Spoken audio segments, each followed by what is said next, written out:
এই পর্বে আমরা পাইথনের বিভিন্ন রকম কোটেশনের ওপর প্রোগ্রামগুলো শিখব। প্রথমে সিঙ্গেল কোটেশন কিভাবে তৈরি করব এবং তার ব্যবহারটা কিভাবে করা যায় সেটা শিখব। প্রথমে আমরা একটা স্ট্রিংয়ের মধ্যে একটা বাক্যকে আমরা ধরে নিচ্ছি। তো সেই জন্য প্রথমে str1 একটা স্ট্রিং ধরলাম, সেটা সিঙ্গেল কোটেশনের মধ্যে লিখছি। আই এম এ বয়, এটা আমি সিঙ্গেল কোটেশনের মধ্যে লিখলাম। এরপর এই স্ট্রিংটাকে আমরা প্রিন্ট করব। কিভাবে প্রিন্ট করব?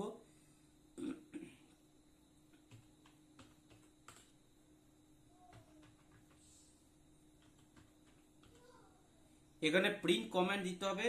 কমান্ড দেওয়ার পর আমি কি করলাম, লিখছি str1, অর্থাৎ স্ট্রিংটাকে, প্রথম স্ট্রিংটাকে আমি প্রিন্ট করছি। তো এটাকে প্রথমে রান করাবো। আমরা কিভাবে রান করব? রান করতে গেলে আমরা রানে যেতে হবে। কিন্তু বলে রাখি, প্রথমেই কিন্তু আমাদের প্রোগ্রামটা সেভ করে নিতে হয়। কিন্তু যেহেতু আমাদের সেভ করা নেই, কিন্তু কম্পিউটার আমাদের অপশন দেবে যদি আমি না সেভ করি। দেখি কিভাবে অপশনটা দেয়। তো প্রথমে রান মডিউলের মধ্যে রান অপশনের মধ্যে রান মডিউলে গেলাম, অথবা F5 কিটা প্রেস করলাম। তো সঙ্গে সঙ্গে আমাদের কাছে এরকম অপশন চলে এসছে। তো আমি এখানে ওকে করলাম। ওকে করার পর এখানে নিচেতে আমাদের ফাইলের নাম দিতে হবে। আমি নাম দিলাম str44, এন্টার দিয়ে দিলাম। আমাদের সেভ হয়ে গেছে, ওপরে এখানে দেখাবে। সঙ্গে সঙ্গে আউটপুট স্ক্রিনেও কিন্তু আমার দেখিয়ে দিল। তাহলে এটা হলো আমার সিঙ্গেল কোটেশনের আমাদের প্রোগ্রাম। এরপর যেটা দেখাবো সেটা হচ্ছে ডাবল কোটেশন। তো এখানে আমি আবার একটা স্ট্রিংকে ডিক্লেয়ার করছি ভেরিয়েবল হিসেবে।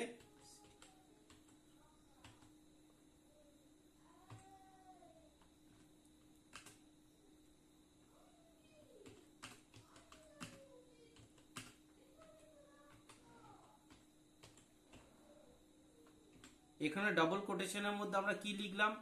I am a girl. এখানে অনেকে প্রশ্ন আসতে পারে যে আমরা তো প্রথমে একবার str1 লিখে দিচ্ছি, তো স্ট্রিংটাকে str1 ভেরিয়েবল ডিক্লেয়ার করেছি, আবার সেটা কি ডিক্লেয়ার করা যাবে? হ্যাঁ, পাইথনে এটা কিন্তু করা যায়, যেটা সি ল্যাঙ্গুয়েজের ক্ষেত্রে করা যায় না। তো যেটা লাস্ট আমরা ডিক্লেয়ার করব সেটা কি কিন্তু পাইথন ধরে নেয় ভেরিয়েবল হিসাবে লাস্টটাকে। তো আমরা পরেরটাকে প্রিন্ট করছি, ডাবল কোটেশন প্রিন্ট করব।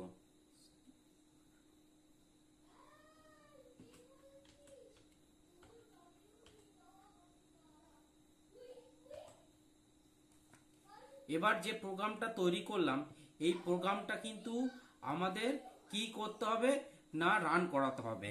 তো রান করাতে গেলে কি করতে হবে না, আমাদের রান অপশনে গিয়ে ক্লিক করতে হবে। তো রান অপশনে গিয়ে ক্লিক করার আগে যেটা করতে হবে সেটা হচ্ছে যে আমাদের প্রোগ্রামটা সেভ করে নিতে হবে। তো আমি ধরে নিলাম সেভ করলাম না, কিন্তু কম্পিউটার অপশনটা দেবে। এই যে এখানে এসে গেছে, এটাকে আমি ওকে করলাম। ওকে করার সঙ্গে সঙ্গে কিন্তু চলে এসছে I am A boy, I am a girl. তাহলে এখানে কিন্তু আমাদের দুটো উদ্ধৃতি যেটা আছে, সিঙ্গেল কোটেশন ডাবল কোটেশনে আমরা করলাম। তো এবার অনেক সময় আমরা কোনো আউটপুট আসার আগে, তার আগে আমরা মেসেজ ডিসপ্লে করি। তো এক্ষেত্রে কিন্তু মেসেজ দেওয়া যাবে। কিভাবে আমরা দেবো না, তার জন্য কি করলাম, আমি আবার একটা প্রিন্ট কমান্ড ব্যবহার করছি। প্রিন্ট নিলাম, এখানে ডাবল কোটেশন দেবো, কিন্তু তার আগে আমাকে প্রথম বন্ধনী ডাবল কোটেশন,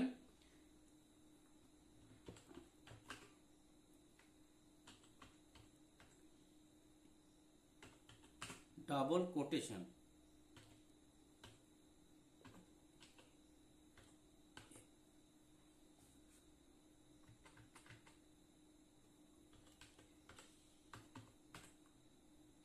এই যেটা মেসেজ অর্থাৎ দি ডাবল কোটেশন, এটা দিয়ে দিলাম, এখানে শেষ করলাম। এবার আমি ফাইলে গিয়ে সেভ করে নিচ্ছি একবার। আমি সরাসরি প্রথমে রানে যাচ্ছি না, ফাইলে গিয়ে সেভ করে নিচ্ছি, এবার রান করছি।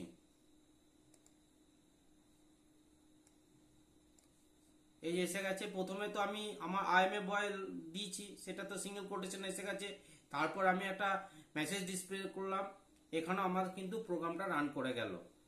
এরপরে যেটা আছে সেটা হচ্ছে আমাদের ট্রিপল কোটেশনের ব্যবহার। তো সেটা একবার লিখি, এখানেও str1, এখানেও str1 একটা ভেরিয়েবল নিয়ে নিলাম। নিয়ে নেওয়ার পর এটা আমরা ডিক্লেয়ার করছি, একটা স্ট্রিং ডিক্লেয়ার করছি।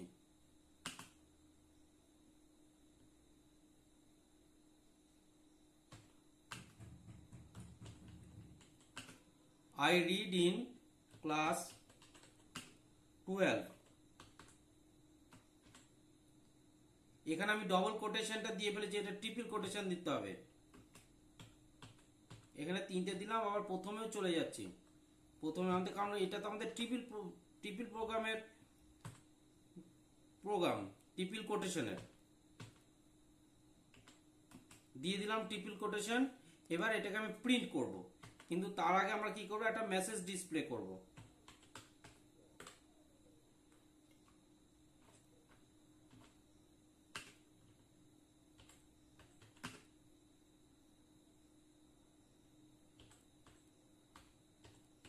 The third quotation,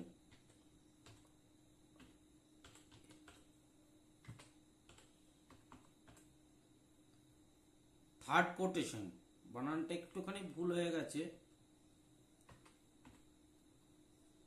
third quotation, এখানে ডাবল উদ্ধৃতি দিতে হবে, যে কোনো মেসেজ ডিসপ্লে করার আগে দিয়ে দিলাম। এবার আমরা প্রিন্ট করছি।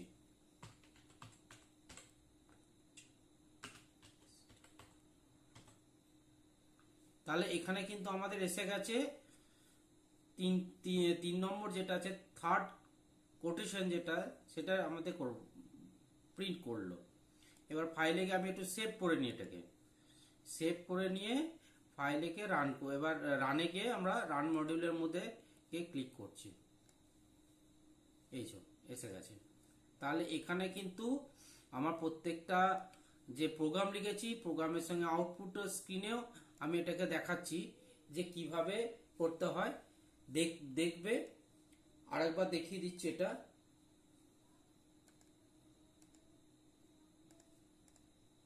এই যে এখানে এসে গেছে আইএমএ বয়, এটা আমরা সিঙ্গেল কোটেশনে ব্যবহার করেছি। তারপরে ডাবল কোটেশন যেটা দিয়েছি সেটাও ব্যবহার করেছি।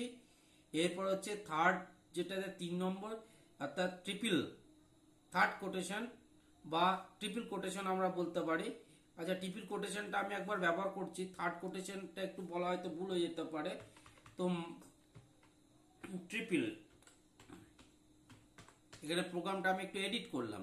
তো যখন এডিট করলাম সঙ্গে সঙ্গে আমি গিয়ে কিন্তু এটাকে সেভ করে দিলাম। এবার রান করছি, তাহলে কিন্তু আরো ভালো দেখাবে। এই যে ট্রিপল কোটেশনের মাধ্যমে আমরা যে প্রোগ্রামটা তৈরি করলাম সেই প্রোগ্রামটার আউটপুট স্ক্রিনটা দেখলাম। এটা দরকার হলে আমরা কি করতে পারি, বন্ধ করে দিতে পারি। এইভাবে কিন্তু আমাদের একটা প্রোগ্রামকে আমরা রান করাতে পারি। প্রত্যেকটা এখানে কিন্তু প্রিন্ট কমান্ড যেগুলো ব্যবহার করা হয়েছে, একটু লক্ষ্য রাখবে যে এখানে কিন্তু প্রত্যেকটাই কিন্তু লাল চিহ্ন এসছে। প্রিন্ট কমান্ড যখন ব্যবহার করব, সেখানে যদি লাল চিহ্ন যদি না আসে, তাহলে বুঝতে হবে যে আমার ডান দিকে যখন আমরা তার পরবর্তী সিনট্যাক্স গুলো লিখছি, সেগুলো কিন্তু হয়তো ভুল হয়ে যাচ্ছে বা প্রিন্ট কমান্ডটা ভুল হয়ে যাচ্ছে। প্রোগ্রামটা একবার সবাই দেখে নিন। ধন্যবাদ।